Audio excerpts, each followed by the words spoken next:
अस्सलामुअलैकुम, मैं हूं अदनान मलिक और आप देख रहे हैं शिकारी ऑफ क्रिप्टो यूट्यूब चैनल। हम रोज़ाना शेयर करते हैं बिटकॉइन और इथेरियम की प्राइस प्रेडिक्शन और कुछ आल्ट कॉइन्स जिनके आपको सिग्नल दिए जाते हैं, जिनकी सपोर्ट एंड रेजिस्टेंस को फॉलो करके आप बहुत ज़बरदस्त प्रॉफिट बना सकते हैं। तो दोस्तों, आज मैं आपके साथ USDT का जो फंड है उसके बारे में भी इंफॉर्मेशन दूंगा और सोलाना की भी प्राइस प्रेडिक्शन आज से मैं आपके साथ शेयर करूंगा, क्योंकि अभी जो सोलाना की पोजीशन है तकरीबन बेहतर होती जा रही है, क्योंकि सोलाना में वेल्स एंट्री ले चुके हैं। कुछ वेल्स, इतने भी नहीं, यानी छोटे छोटे वेल्स जो होते हैं वो इस टाइम पे एंट्री ले चुके हैं। इंशाल्लाह रेगुलर आपके साथ इंफॉर्मेशन शेयर की जाया करेगी। उसकी वजह है कि बहुत सारे दोस्त सोलाना के बारे में कह रहे थे कि सोलाना को लाजमी ऐड करें, तो दोस्तों आज से हम सोलाना को भी ऐड कर रहे हैं। आपसे रिक्वेस्ट है कि आपने वीडियो को लाइक जरूर कर देना है। अगर आप न्यू हैं तो हमारे चैनल को सब्सक्राइब करें, बेल आइकन का बटन दबाना आपने नहीं भूलना। तो दोस्तों, सबसे पहले हम बात करेंगे बिटकॉइन के डोमिनेंस की। जैसा कि मैंने आपको बताया था यहाँ पे कि बिटकॉइन का डोमिनेंस अपनी सपोर्ट को ब्रेक डाउन करे तब फिर आल्ट कॉइन्स इंशाल्लाह बहुत अच्छा परफॉर्म करना शुरू कर देंगे, जो कि हमने आपके साथ सपोर्ट शेयर की थी 58.10। 58.10 को ब्रेक डाउन करके काफी देर इसके नीचे स्टे कर चुका है। तो दोस्तों, उम्मीद है कि इसका भी डाउन ट्रेंड स्टार्ट हो चुका है। तो अगर इसका डाउन ट्रेंड जारी ही रहता है तो इंशाल्लाह आल्ट कॉइन्स की रैली बहुत जबरदस्त आने वाली है। जहां पे जो टोकन भी आपको अच्छा प्रॉफिट दे जाए आपने उसमें से निकल जाना है, ठीक है। सबसे पहले आप अपना पोर्टफोलियो सेव करें, उसके बाद जैसा कि मैंने आपके साथ DCA की भी वीडियो शेयर की थी उसको वॉच करके आपने ट्रेड जनरेट करनी है। हमें पता है कि बहुत सारे दोस्त इस टाइम पे स्टक हो चुके हैं, उनको DCA की स्ट्रेटेजी नहीं पता थी। तो दोस्तों, अगर इस वीडियो को आपने नहीं देखा तो डिस्क्रिप्शन में आपको लिंक मिल जाएगा, आपने ये वीडियो लाजम देखनी है, क्योंकि ये वीडियो आपके लिए बहुत ज्यादा हेल्पफुल होगी। बहुत सारी चीजें ऐसी हैं कि जो मैंने इस वीडियो में शेयर की हैं। आपसे रिक्वेस्ट है कि आपने ये वीडियो लाजम देखनी है। अगर आप क्रिप्टो मार्केट में लॉन्ग टर्म के लिए आए हैं तो आप भी टेक्निकल एनालिसिस को फॉलो करके आप ट्रेड जनरेट करें, और जो हम आपके साथ सपोर्ट और रेजिस्टेंस शेयर करते हैं इनको फॉलो करें, और टाइम फ्रेम भी आप साथ साथ जरूर फॉलो किया करें जो हम आपके साथ शेयर करते हैं। तो दोस्तों, बिटकॉइन के डोमिनेंस की तो इन्फॉर्मेशन मैंने आपको दे दी है। अभी चलते हैं USDT के कैंडल चार्ट की तरफ। दोस्तों, आज मैं एक थोड़ी सी फनी आपके साथ बात शेयर करना चाहता हूँ। काफी देर पहले एक बंदे ने YouTube पे USDT के कैंडल चार्ट को ही उसने एनालिसिस कर दिया था, तो इसलिए आपसे रिक्वेस्ट है कि आपने ये मीम नहीं बनानी कि शिकारी भाई ने भी USDT के कैंडल चार्ट को एनालिसिस कर दिया। मैं सिर्फ इसलिए आपको इस चार्ट पे लेके आया हूँ ताकि आपको सही से इन्फॉर्मेशन दे सकूं। तो दोस्तों, ये 1 डे कैंडल चार्ट है, ठीक है, और यहाँ पे आप देखें कि 99 सेंट को इसने कितनी बार टच किया, ठीक है। ये कोई एनालिसिस नहीं है, ये ना हो कि बाद में मेरी भी मीम बन जाए। तो ये डे कैंडल चार्ट में ये प्राइस आप देख सकते हैं। आपको हालांकि इस चीज का पता भी नहीं है कितनी बार इसने इसको टच किया।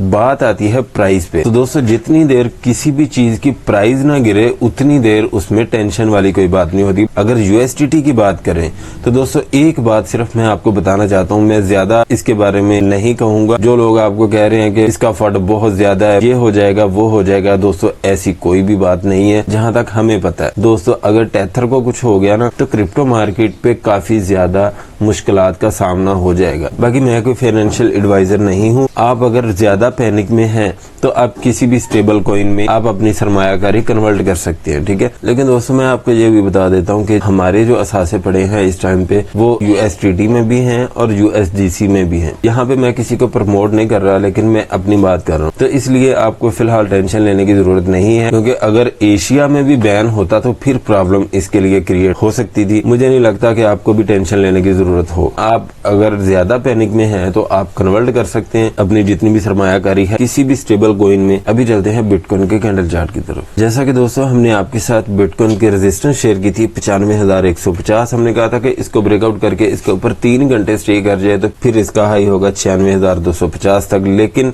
इसके ऊपर इसने कितना स्टे किया हम देख लेते हैं 1 आवर के कैंडल चार्ट में। यहाँ पे आप देखेंगे 1 आवर की एक कैंडल ग्रीन बनी, इसको ब्रेकआउट किया, यहाँ पे हाई दिया इसने 95,733 का, उसके बाद ये रिवर्स हो गया। सेकंड कैंडल ने दोस्तों इसके ऊपर स्टे किया, लेकिन फिर इसको रीटेस्ट कर दिया। तो इसका क्या मतलब हुआ कि यहाँ पे कोई भी हमारे पास कंफर्मेशन नहीं आई। 1 घंटे की कैंडल ही ग्रीन बनी, उसके बाद ये रिवर्स हो गया। तो दोस्तों, अभी की जो इसकी सपोर्ट बनी है वह है 94,730 ही।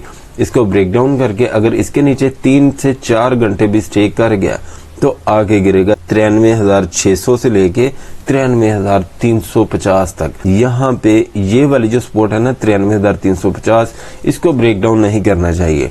अगर 93,350 को ब्रेक डाउन करके इसके नीचे भी 3 घंटे स्टे कर गया तो दोस्तों आके गिरेगा $92,000 पे। ये बात आपने जरूर याद रखनी है। लेकिन इस टाइम जो इसकी रेजिस्टेंस बनी है वो है 95,500। ये कोई इतनी स्ट्रॉन्ग रेजिस्टेंस नहीं है, हो सकता है कि ये काम कर जाए। अगर 95,500 की रेजिस्टेंस काम कर जाती है, इसके ऊपर ये 3 घंटे भी स्टे कर गया तो फिर इंशाल्लाह इसका हाई होगा 96,250, 96,200। यहाँ पे 96,250 को ब्रेकआउट करके अगर इसके ऊपर 3 घंटे 30 मिनट स्टे कर गया तो फिर इसका हाई होगा 97,700। जितनी देर दोस्तों बिटकॉइन 97,700 को ब्रेकआउट नहीं करता उतनी देर बिटकॉइन हिचको ले लेता रहेगा। इसलिए बिटकॉइन को चाहिए 97,700 की रेजिस्टेंस नेक्स्ट बड़े पंप के लिए। अभी चलते हैं इथेरियम के कैंडल चार्ट की तरफ। इथेरियम की हमने आपके साथ रेजिस्टेंस शेयर की थी 3,350। हमने कहा था कि इसके ऊपर ये 3 घंटे स्टे कर जाता है तो फिर इसका हाई होगा $3,428 पे।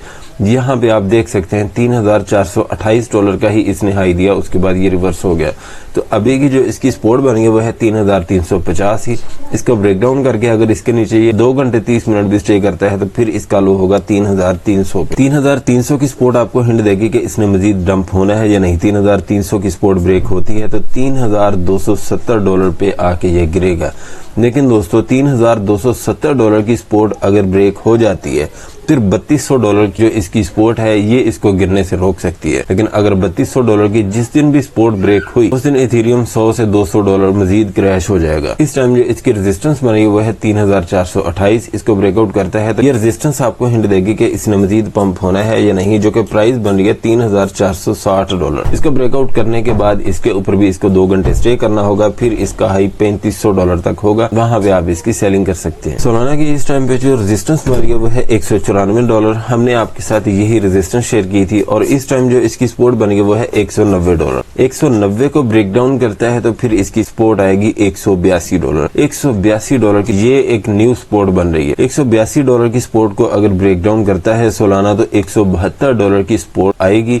यहाँ पे फिर आप इसकी पहली बाइंग कर सकते हैं अगर आपने पहली बाइंग करनी है इसमें। तो इस टाइम जो इसकी रेजिस्टेंस बन रही है वो है $194। 194 को ब्रेकआउट करने के बाद इसके ऊपर ये 2 घंटे 30 मिनट भी स्टे कर जाता है तो फिर इंशाल्लाह इसका हाई होगा $200 तक। $200 को ब्रेकआउट करके पहुंच जाता है अगर $205 पे। $205 के ऊपर 4 से 5 घंटे स्टे कर जाए तो फिर अपनी सपोर्ट बनाएगा $200 की और फिर इंशाल्लाह बहुत अच्छा सोलाना परफॉर्म करेगा। ये पॉइंट मैं आपको वो बता रहा हूँ जो ऑथेंटिक है, जिनको फॉलो करके आप बहुत अच्छी ट्रेड जनरेट कर भी सकते हैं। तो दोस्तों हम ऑथेंटिक इन्फॉर्मेशन आपके साथ शेयर करते हैं, इसलिए आप सबसे रिक्वेस्ट है कि अगर आपने वीडियो को लाइक नहीं किया तो अभी लाइक जरूर कर दीजिएगा। लाइक दोस्तों आपने जरूर कर देना है, ठीक है। और जो दोस्त लाइक करते हैं उनका बहुत बहुत शुक्रिया and thank you so much. अभी चलते हैं नेक्स्ट कॉइन की तरफ। नियर प्रोटोकॉल की हमने रेजिस्टेंस आपके साथ शेयर की थी 5.35। इसको तो कर चुका है ब्रेकआउट दोस्तों। अभी इसकी रेजिस्टेंस बनेगी 5.55।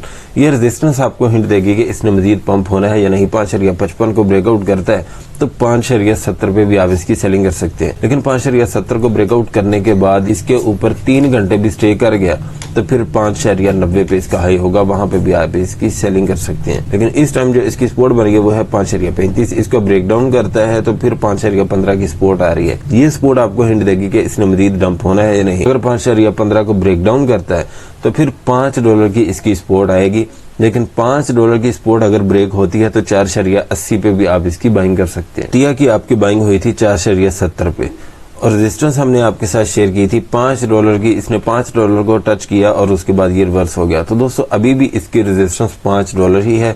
इसको ब्रेकआउट करने के बाद इसके ऊपर ये 2 घंटे 30 मिनट भी स्टे कर जाता है तो 5.20 पे आप इसकी सेलिंग कर सकते हैं। और सपोर्ट बन गया इस टाइम 4.70। 4.70 को ब्रेक डाउन करके अगर इसके नीचे ये 4 घंटे भी स्टे कर गया तो फिर आपने इसकी 4.20 से पहले बाइंग नहीं करनी। पोल्का रोड की इस टाइम जो रेजिस्टेंस बन गई वो है 7.10। इसको ब्रेकआउट करता है तो 7.25 पे भी आप इसकी सेलिंग कर सकते हैं। लेकिन 7.25 को ब्रेकआउट करने के बाद इसके ऊपर इसको 3 घंटे 30 मिनट स्टे करना होगा, फिर इसका हाई 7.55 पे होगा, वहां पे भी आप इसकी सेलिंग कर सकते हैं। लेकिन 7.55 की रेजिस्टेंस आपको हिंट देगी कि इसने मजीद पंप होना है या नहीं। 7.55 को ब्रेकआउट करने के बाद इसके ऊपर ये 3 घंटे स्टे कर जाता है तो इंशाल्लाह उम्मीद है 7.80 को ये जरूर टच करेगा। और अभी की जो इसकी सपोर्ट बनेगी वो है 6.75। इसको ब्रेक डाउन करता है तो 6.50 पे आप इसकी बाइंग कर सकते हैं। विफ कॉइन की आपकी बाइंग हुई थी 1.80 पे और यहाँ पे इसने हाई दिया 1.97 का। काफी अच्छी ट्रेड आपने जनरेट की है, लेकिन इस टाइम जो इसकी सपोर्ट बनी है वो है 1.88। अगर इसको ब्रेक डाउन करता है तो अब की बार 1.80 पे दोबारा फिर आके गिरेगा, लेकिन 1.80 की सपोर्ट अगर ब्रेक होती है तो 1.70 पे भी आप इसकी बाइंग कर सकते हैं। लेकिन इस टाइम जो इसकी रेजिस्टेंस बनी है वो है $2 की। $2 को ब्रेकआउट करता है तो फिर इसके ऊपर भी इसको 3 घंटे 30 मिनट स्टे करना होगा, फिर इसका हाई 2.10 पे होगा। 2.10 को ब्रेकआउट करने के बाद इसके ऊपर ये 4 घंटे भी स्टे कर गया, फिर इंशाल्लाह इसका हाई होगा 2.25 पे। 2.25 की रेजिस्टेंस आपको हिंट देगी कि इसने मजीद पंप होना है या नहीं। 2.25 को ब्रेकआउट करके इसके ऊपर भी 4 घंटे स्टे कर जाता है तो फिर इसका हाई 2.38 पे होगा। यहाँ पे भी आप इसकी सेलिंग कर सकते हैं। वर्ल्ड कॉइन दोस्तों ना अपनी सपोर्ट पे आ रहा है ना अपनी रेजिस्टेंस पे, लेकिन सपोर्ट एंड रेजिस्टेंस इसकी यही रहेंगी।